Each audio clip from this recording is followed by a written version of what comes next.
Hello, and welcome to Outnumbered the Podcast. I'm Audrey. And I'm Bonnie. We are experienced moms to a combined total of 19 children. In our weekly episodes, we explore relatable topics using our perspectives of humor and chaos. Tune in for advice and encouragement to gain more joy in your parenting journey.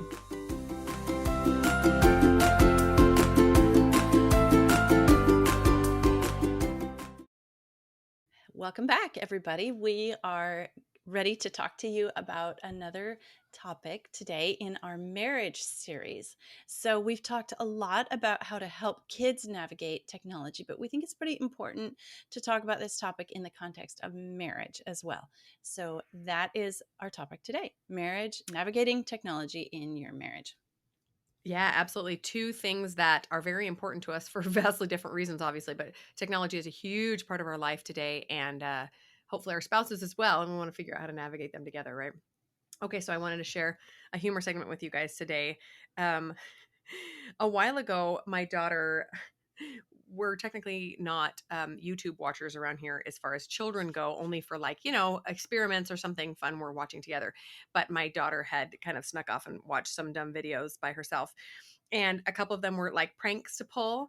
And then she came up to me and held her hand and went, "Mom, ow, ow." And I looked down and she has a thumb covered in what looks like is blood and a needle through it. And I immediately panic, right? And then I'm thinking, why is she not panicking? Why is she not crying? And I look closer and it's totally fake. She followed this thing. She's 7, you guys. It was hilarious. She followed this thing to a T. I couldn't even be mad that she was watching YouTube without permission. She takes a safety pin and she cuts into it. I don't even know how she did this. Probably ruined some sewing scissors somewhere. And puts the hole in the metal around her thumb. And then you're supposed to squirt it with ketchup to look like blood. But she tells me, "I had to use hot sauce for the blood, Mom. We were out of ketchup." I'm thinking, yeah, the blood did look a little watered down, a little orange. It was so well done. I thought, wow, bravo. Prankster in the making. So cute. I actually have had to deal with a kid with a needle through the finger situation. Me too, actually. And I've had to deal with many of my own, which you probably have as well. Super fun. No, I haven't actually sewed through my own finger. What? Well, get to sewing. Your time is coming. Or maybe you're just a lot more coordinated than I am. The first time I sewed with my serger, though, I sewed right over. I didn't realize the blade would cut I sewed first seam with a serger, and I cut through pins. Oops. I cut the end of my fingernail and a little part of my finger off once because I put my finger right up in there. Super smart. I have a quick one. Speaking of not very smart things to do, we are going to be talking about navigating technology in your marriage. And since there are so many ways that technology can be used for good in a relationship, like you can look for it and you can find it, we're mostly going to talk about things to watch out for with technology and relationships.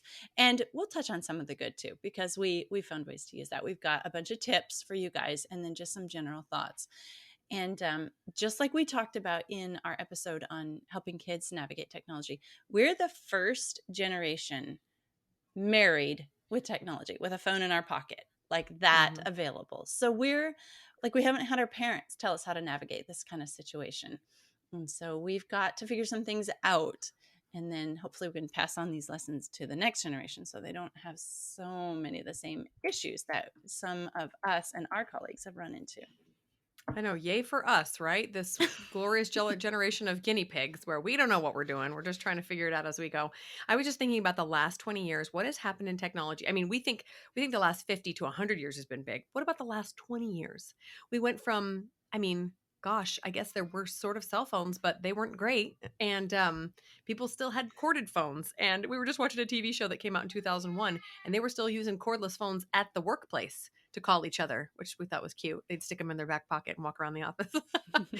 Anyway, so much progress in technology, but it means that a lot of things coming at us that can negatively impact our relationship, like you said, positively as well, but we're going to focus on some of the negatives so that we can watch out for it. Sometimes we get really casual not sometimes, probably most of the time, we are very casual about our screen and device usage because it is such a part of our everyday lives now, right? We can't even imagine a life without a smartphone in our pocket. And it is very easy to forget just how easy they can distract us from real people and the connecting with humans outside of our screens. Yeah. Yeah. We have opportunities to connect with people in ways that we never could before because we were separated by distance.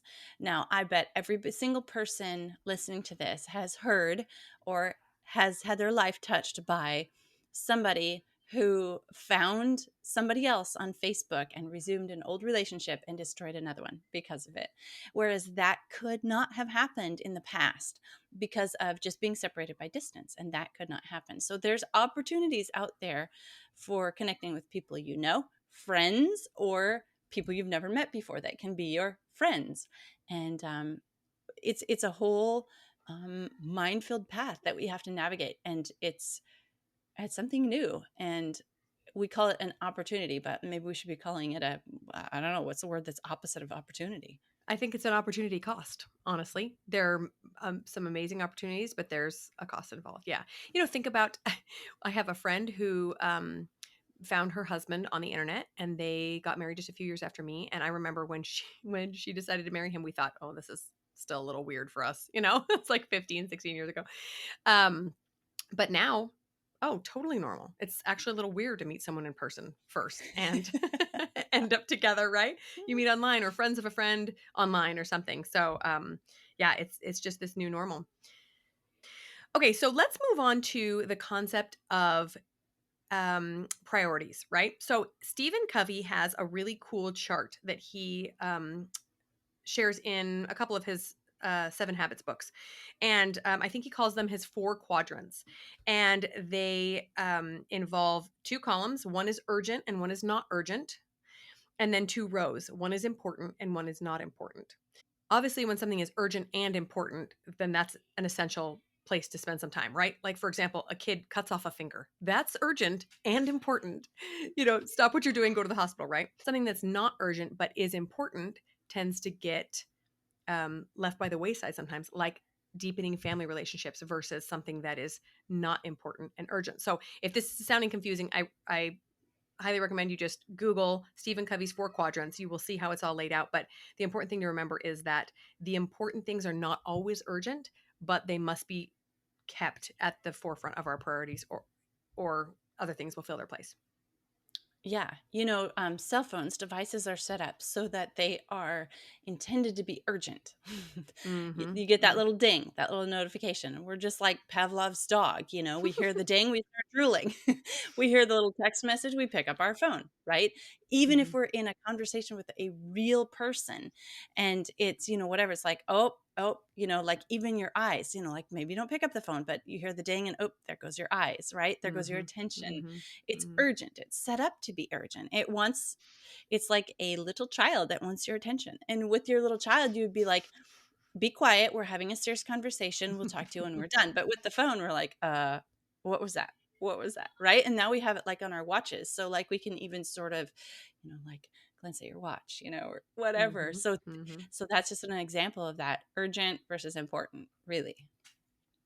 Okay, and as we mentioned, there are also opportunities for connection with your spouse in a positive way. Just depends on how you use it. So, technology is in our world. They're not going away anytime soon. And so we can use it to connect with our spouse in a meaningful way. In fact, if you're using a device and you're not using it to connect with your spouse in a new way or a different way, like why not? Yeah. Because it's there and you use it all the time. So can you use it to connect with your spouse? One thing that we do is we have an app where we can see where each other is and our family. And it's like we got it so that we can see our kids that are out driving. If they should need help, we can go right to them, that kind of thing. And like there's this, you can see where someone is and you can like heart their location or something like so. I can know where my husband is at all times, and like that can be used like to, oh, what's he doing there? What, like a spying thing or like a suspicious thing, or it can be used like, oh my goodness, he's at the grocery store, he's getting groceries for me. That is so sweet. like a closeness. There's a connection to him, even when he's not there. And so like everything out there on a device can be used to connect or to, it's so another thing for us is that like my husband and I text, but he knows that the kids read all my text messages. So like if we're sending each other sort of, personal private messages, we have to kind of put it in code, and that's like part of the game as well, So so fun. like we are using technology to kind of connect in a different way than we do with anybody else, because it's there and because we use it. Yeah, I love that. I love that. I know my darn kids read my text too. And I'm like, excuse me, what if I want to text your father something cutesy that you do not need to read? Honestly. Yeah, Uh, so many opportunities to help relationships and build them up. But like you said, so many opportunities to disconnect as well, for sure. So technology is arguably the most powerful tool available to us on the earth, I believe. It seems a little bit benign, it's just this little black box sitting there without power. It does nothing. It's just a paperweight. But with power brought to it and the internet, there's almost nothing we can't do with it. I believe that it is an amazing tool that was inspired by God to help us connect with each other and help us spread goodness. But just like any tool, it can be used for good and for bad. So we get to decide. We get to decide, and not just alone, but with our spouse and with our families, the best way to make it work for our relationships. yeah, and I have a question for us to ask ourselves. What would we be doing together with our spouse if we weren't on a device? So Mm, like if you're um so even let's say you've decided that one of the things that's allowable in your relationship with your spouse is just hanging out in a room together and being on a device together. Like he's on his device, you're on yours, and you're together. But like just to put it into perspective, what would you be doing? What would you be talking about if you weren't on a device together? So like we think, oh, it's okay, we're together, but still like it's the mental that's like separated or something. So just throwing that question out there, like it's a good one maybe to ask ourselves often, like what would I be doing right now with my spouse or for my spouse, or whatever, if I wasn't, if this technology didn't exist. yeah, I like that thought. And there's nothing wrong with being together and doing your own thing, right? You could both be reading a book, separate books, or both be working on a hobby in the same room or something. But technology is so addictive and sucks you in so quickly that it's very easy to let hours go by and just completely ignore another person who's important to you in your life because your brain is just being so sucked into whatever you've got up on the screen. So I love that. Okay, so our number one tip for navigating technology in a marriage is to talk about it. Set up some expectations, and we might even say some rules or guidelines. Our relationship had rules and guidelines before technology was ever an issue. I mean, we didn't have smartphones when we first got married. Things like one of our rules is we don't get in cars with a member of the opposite sex alone, right? So I wouldn't go get a ride.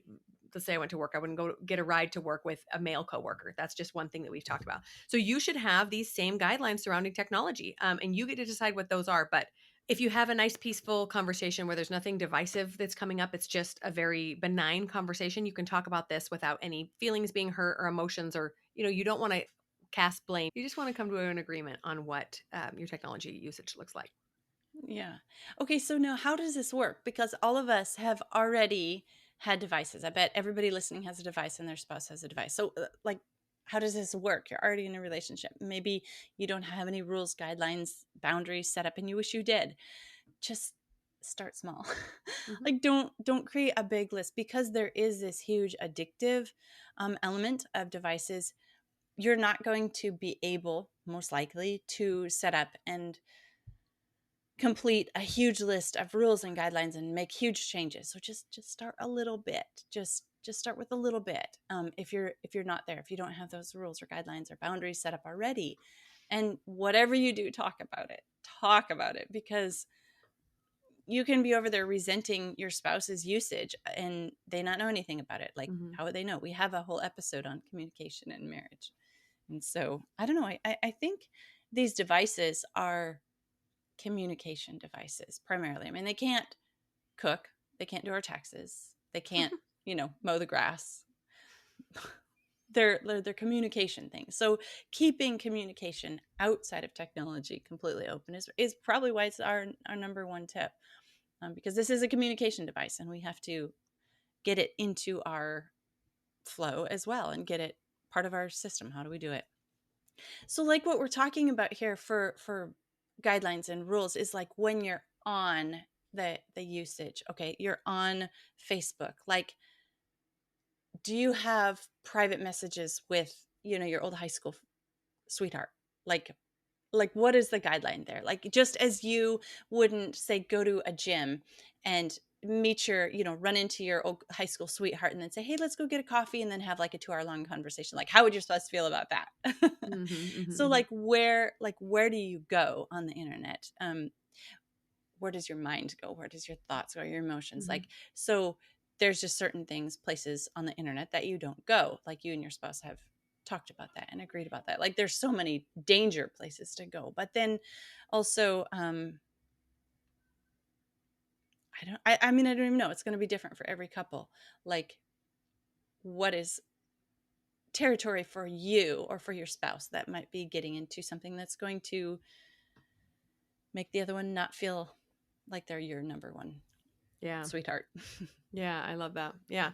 Yeah. So basically what we're saying is boundaries, internet boundaries. What are your internet boundaries in regards to what each other is comfortable with? And you have to really be willing to listen, because there are probably things that my husband thinks are no big deal that would bother me and vice versa.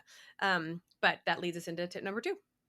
Yes. So tip number 2, stay completely open. Like, my husband can access and look at anything on my device at any time, any of my passwords. He either knows them or knows where I keep them, and he can look at any of my accounts, any of my messages, anything. It's open. Mm-hmm. Mm-hmm. Mm-hmm. Our email, like, he can get into my email. We share an email account, all that. Like, anything is open before I'm like, I don't have anything hidden. That's a danger sign. So that's my tip number 2. Just keep it open. If you wouldn't say it, do it, think it, go there. If he was right next to you, Watching. Yeah. Mm-hmm. don't say it, think it, do it, go there, just because you're on a device. Right, right. And I would say that stay completely open also applies to when you have your conversations. Like, if there are things that bother you that you think he might think are silly, tell him anyway, right? Because we each deserve to feel totally comfortable in our relationships, because that's where vulnerability comes in. If we want to have a deep relationship with our spouse, we need to be able to be fully vulnerable, and that means we need to have full trust. I've seen a lot of talk about this kind of thing on social media, on the internet, and many people say that, well, if you really trusted your spouse, you wouldn't need all this to know all this. You wouldn't need to know his passwords, et cetera, et cetera. And I disagree. I feel like I trust him because I know that we're completely open with each other. And I want to protect my marriage more than I want anything else. And so we stay completely open at all times for that reason, because it's more important than anything else.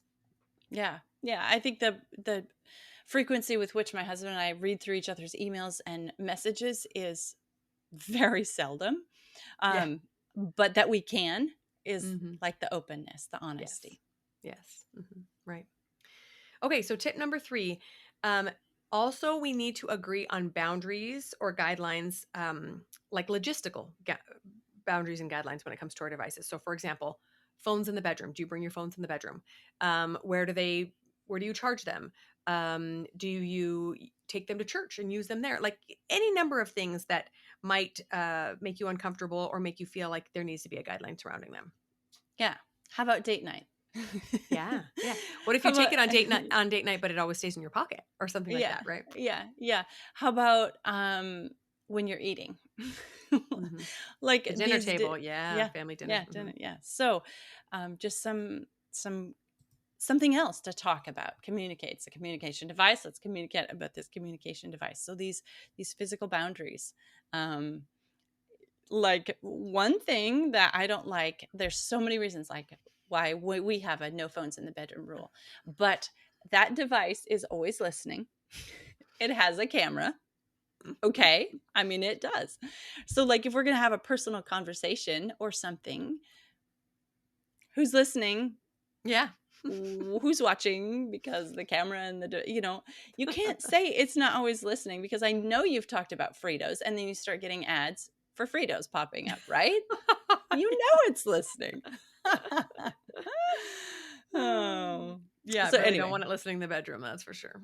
yeah. But also I feel like it affects like your sleep, Mm. if it's in there and that kind of thing. So there's more than just, the intimacy part, why I don't want it in there. Mm-hmm. Yep, for sure. Okay, tip number 4, take breaks from technology together. Um, so maybe you're taking a break, that's awesome. Or maybe your spouse is taking a break at a different time, that's awesome. But then just like do a cleanse together. Like in the health food world, there's huge benefits of fasting and doing cleanses and different things. There's a huge benefit. Take a break from technology. So for example, do an enforced one. Go on a whitewater rafting canoe trip, and you cannot take your device or it will be lost. And do that together, and see what happens to your relationship. Yeah, I love that. I love that. And then be bored together. Like I tell my kids when there's no devices around, we are having a device-free time. They tell me how bored they are. And I just say, great, let's be bored together. Let's be bored and wander around the house and find things to do and get creative. You could do the same thing with your spouse. Vacations are a great place to do this. Go to a cabin, preferably where there's no internet service, right? Or an amusement park for the day, or any number of things, like you say, is a little bit forced, can be helpful because there's things to do already. The trick is when you get back home and you're trying to unwind from the day, what's the first thing you do? Do you go to social media? Do you go to a dumb game on your phone? Do you go to your email? Where do you go, right? And can you eliminate that together? And maybe not permanently, but to just kind of get a reset for your relationship. I love that. Okay, so tip number 5, have each other's back. Watch out for each other and set up ahead of time a way to discuss danger signs. Okay, so let's say that ahead of time we've said, I can tell that you really enjoy playing this game or whatever. And I know that you don't want to waste your time doing that, but I noticed that when you're really stressed out at work, you start playing this game. How can I help you with that? Like when I see that you've downloaded a game, do you want me to step in? Do you want me to say something? Or I've noticed that you've been bringing your phone into the bedroom, and I know we talked about not doing that. How should we help each other out with these things? Because I have weaknesses too that I tell myself I shouldn't be doing this. I shouldn't be scrolling Instagram again at 10:30 at night. So having each other's back can be really helpful to follow our own rules, right? Yeah, this is so good. And again, I think this goes back to what we were talking about earlier, where if you talk about it beforehand, when nobody is upset or seeing any warning signs in the others, then it Mm-hmm. can be a completely open sign. And then, just like if it gets to a point where your spouse is talking to you or you're talking to your spouse, just remember that this is like what we agreed on before, because we love each other and we want to Mm-hmm. help each other. Mm-hmm. And we're not like parenting each other. That is such a bad dynamic in a marriage. But like we're caring for each other and we're helping each Mm-hmm. other. And just like if we were on a hike and there was like this really slippery slope and you were starting to fall, I would try to grab you or throw you a stick or like help you. Yeah. um Yeah. and keep that in mind. Like if your spouse comes to you, like it's because they care and because they love you. Yeah, absolutely. Another thing I wanted to mention on this tip too is that even beyond just silly things like playing games and scrolling social media, there are real corrosive, poisonous dangers out on the internet. Things like pornography, things like emotional affairs. We need to be aware of each other's weaknesses and know that generally, when it comes to women, our weakness is emotional connection, right? And sometimes we don't get that in our marriages if things are unhealthy or we're not making sure our needs are being met. And for men, very often it's visual stimulation. So pornography is often a temptation. So being aware of these things can just help us keep our guards up and always watching to protect this relationship and this person that we love so much. Yes. Yes. All right, tip number 6, use technology for good. There are so many ways that you can use technology for good. And so we wanted to include it here, of course. You have it, it's available to you. What about setting up a reminder to at 4:00, you send your hubby a little text and say, "Love you, looking forward to you coming home tonight." Right? That's Yeah. there. You're using technology for good. You're using it to improve your relationship. I am sure there are thousands of apps out there that you could download and would help you improve your relationship. Like in so many different ways. So you've got it. You spend time on it. Just do it a little bit for good. How can I use this tool, this communication tool, to be a better communicator, to communicate in a more meaningful way with my spouse? Yes, absolutely. One tool I wanted to offer to you guys is an app called Gottman Card Decks. I don't think I've shared this with you guys before, but we really like John Gottman. We've talked about him on other marriage episodes. He's like a marriage expert, a therapist, and his app called Card Decks has just basically like what it sounds like, virtual card decks to stimulate conversation in a marriage. So sometimes on a date night, we'll just open this up and we'll open um one called date questions, and it's just a way to explore each other, like, hey, what did you want to be when you grew up? And just kind of, sometimes I actually told my husband this the other day, sometimes when we're on group dates I learn more about my husband than I do when we're on our dates on our own, because he shares things, because somebody else brought up something that I'd never thought to ask, and he shares something related to that, and I think, you never told me that. So this kind of can stimulate those conversations, especially in a relationship where you've been married or known each other for a long time, right? So that's a really great tool. I also wanted to say that technology in general can kind of get, especially like social media or being bombarded with other people's opinions, can kind of get old. I remember kind of feeling really burned out by Instagram in particular. I was using it for my business and just was a little bit tired of all the negativity I was seeing. And I actually went to an event where a social media a popular social media person was sharing about her experience in talking about God on social media. And I had gone there thinking, you know what, I think I'm just going to quit Instagram. It drives me crazy. I hate it.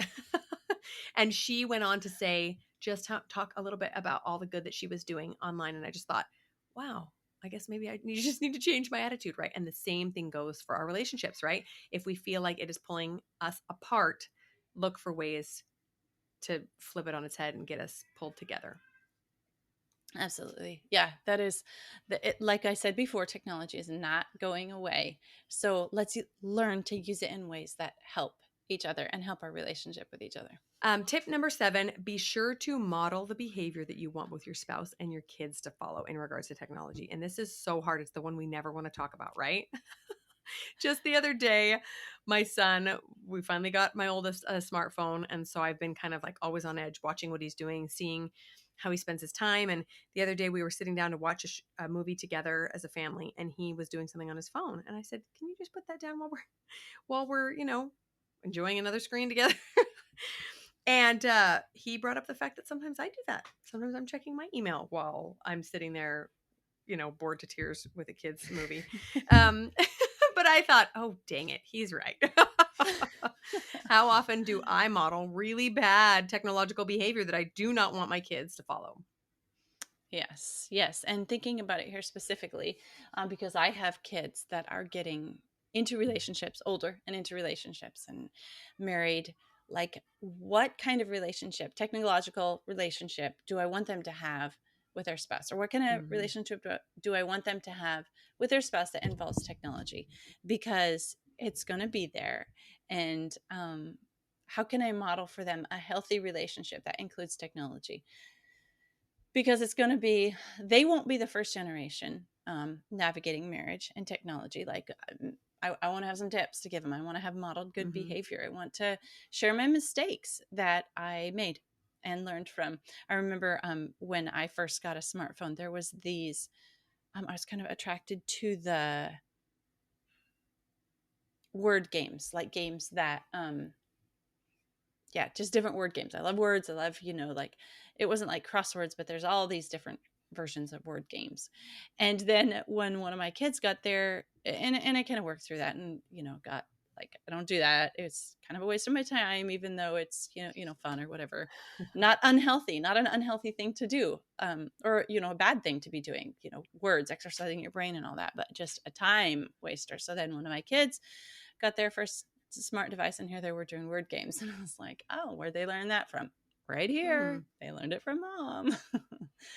Yeah. Yeah. So just thinking forward to that, where do I want to be in 20 years with my spouse and our relationship with each other, and how do I envision, like, what would be the perfect amount or way that this communication device, I'm going to keep calling it a communication device, is used between us. Because even though we can do so much with it, it's a communication thing. So like, how have I used that to make my relationship with my spouse stronger, healthier, better, and can then share that with my kids and pass it on to them. So I don't feel like I have any huge breakthroughs or ideas, but I want to use more of these tips that we've been talking about myself, and so I can be a help to others too. Yeah. When we sit down and discuss with our spouse guidelines or things that we think are healthy to follow, specifically in our relationship in regards to technology, how dedicated are we to following the guidelines? Like, are we kind of like we said no phones in the bedroom, but he's not even at home, so it's fine if I just lay in bed and scroll for a while.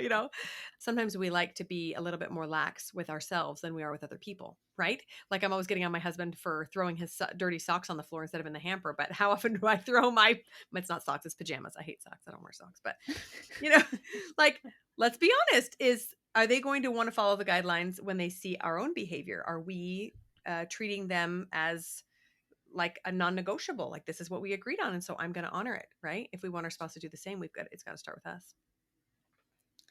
Yeah, so that's what we have for you guys today. Our thoughts, our feelings, are kind of navigating it ourselves, things we've learned, and some tips for you guys. If you have any tips that you've learned that have really helped your relationship and navigating technology in your relationship, reach out to us. Share them. Outnumbered the Podcast at gmail.com, or message us on Instagram, comment on any of our posts, comment on YouTube.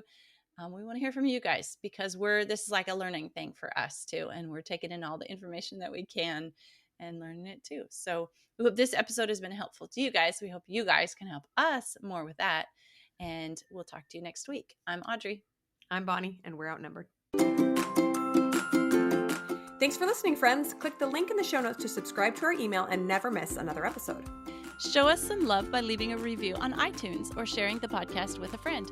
Thanks for all your support. We'll talk to you next week.